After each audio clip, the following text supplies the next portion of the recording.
कभी सोचा है कि एक छोटे से बतख फार्म से, जी हाँ, डक फार्मिंग से 50 करोड़ का एक बड़ा बिजनेस एम्पायर खड़ा किया जा सकता है? सुनने में तो ये नामुमकिन सा लगता है ना, लेकिन आज हम एक ऐसे ही सफर पर निकलने वाले हैं। ये सिर्फ बतख पालने की कहानी नहीं है, ये है एक पूरा step by step business road map. तो चलिए शुरू करते हैं। तो सबसे बड़ा सवाल यही है कि ये करोड़ों आखिर आएंगे कहाँ से? क्या ये सच में मुमकिन है? और इसका जवाब है हाँ, बिल्कुल मुमकिन है।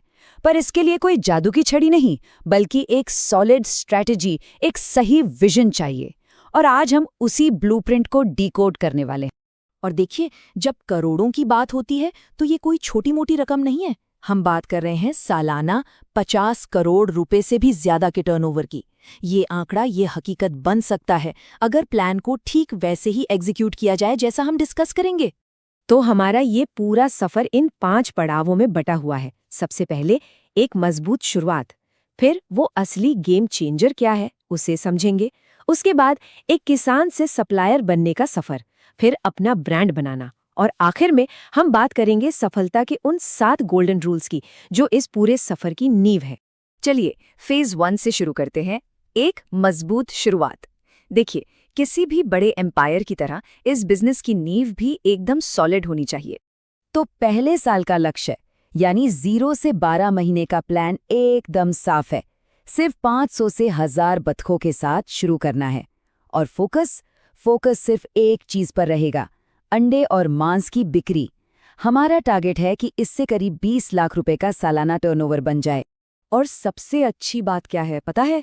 इसका शुरुआती निवेश, बतख के बच्चे, उनका चारा, दवाइयाँ और रहने के लिए शेड, ये सब मिलाकर कुल खर्चा सिर्फ 3 लाख रुपए के आसपास आता है।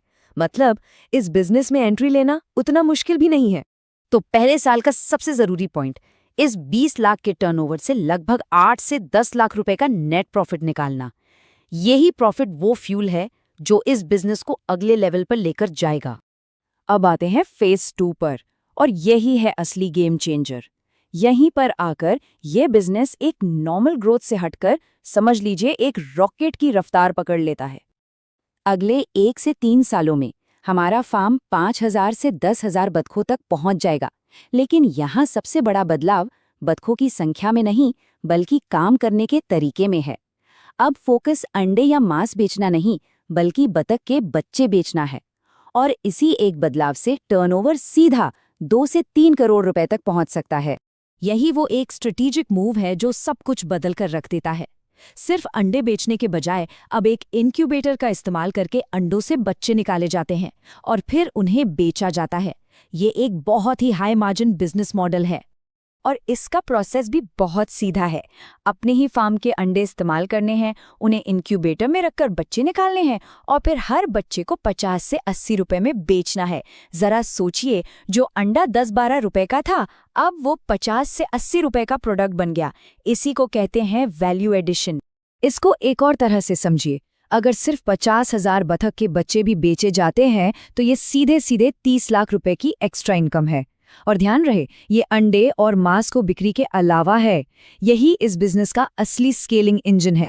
तो आइए एक नजर डालते हैं कि हम इस 10 साल के सफर में अभी कहाँ हैं। हमने पहले साल में नींव रखी और अब हम 3 साल के मार्क पर वो स्केलिंग इंजन तैयार कर रहे हैं। इसके बाद हमें एक इंडस्ट्रियलिस्ट बनना है और फिर एक ब्रांड। तो अब आता है फेज 3, जहां एक किसान एक सप्लायर बनता है। ये वो दौर है जब एक इंडस्ट्रियलिस्ट की तरह सोचना शुरू करना होता है। 3 से 6 साल के बीच में फार्म 20,000 से 50,000 बतखों तक बढ़ जाता है। लेकिन अब खेल सिर्फ एक प्रोडक्ट का नहीं रह गया है। इस फेज में मल्टीपल इनकम स्ट्रीम्स बनाई जाती हैं, जिससे टर्नओवर सीधा 8 से 15 करोड़ तक पहुंच जाता है।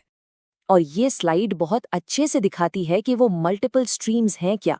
अब होटलों को थोक में अंडे जा रहे हैं, दूसरे राज्यों में बत्तख के बच्चे सप्लाई हो रहे हैं, प्रोसेस्ड मीट बिक रहा है और यहाँ तक कि बत्तख की खाद भी बेची जा रही है।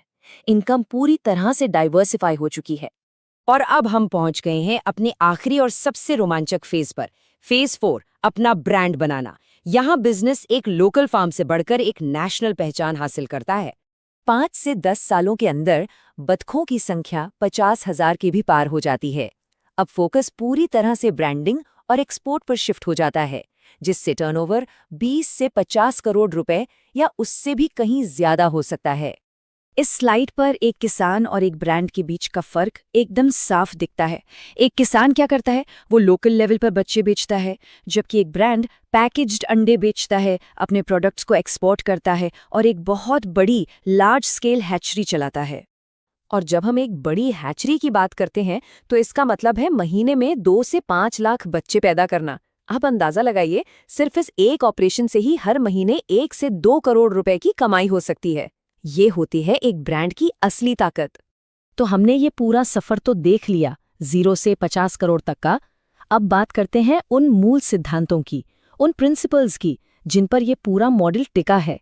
ये हैं सफलता के 7 गोल्डन रूल्स। इस पूरी स्ट्रैटेजी का जो सार है ना, वो इस एक लाइन में है, सिर्फ बतख मत पालो, एक सिस्टम बनाओ। देखिए, सफलता सिर्फ बतख पालने से नहीं मिलती, बल्कि एक मजबूत और स्केलेबल सिस्टम बनाने से मिलती है। और ये हैं वो 7 नियम। पहला, एक सिस्टम बनाना। दूसरा, हैचरी को अनिवार्य समझना, ये ऑप्शनल नहीं है। तीसरा, अपना चारा खुद बनाना। चौथा, कॉन्ट्रैक्ट फार्मिंग शुरू करना। पांचवां, ब्रांडिंग और पैकेजिंग पर ध्यान देना। छठा, सरकारी सब्सिडी का पूरा इस्तेमाल करना। और सातवां, डिजिटल मार्केटिंग का फायदा उठाना। यही है इस सफलता के मूल मंत्र। तो आखिर में एक सवाल, इस पूरे रोड मैप को देखने के बाद किसी भी बिजनेस को इस तरह एक सिस्टम में बदलने के लिए सबसे पहला कदम क्या होना चाहिए? ये सोचने वाली बात है ना?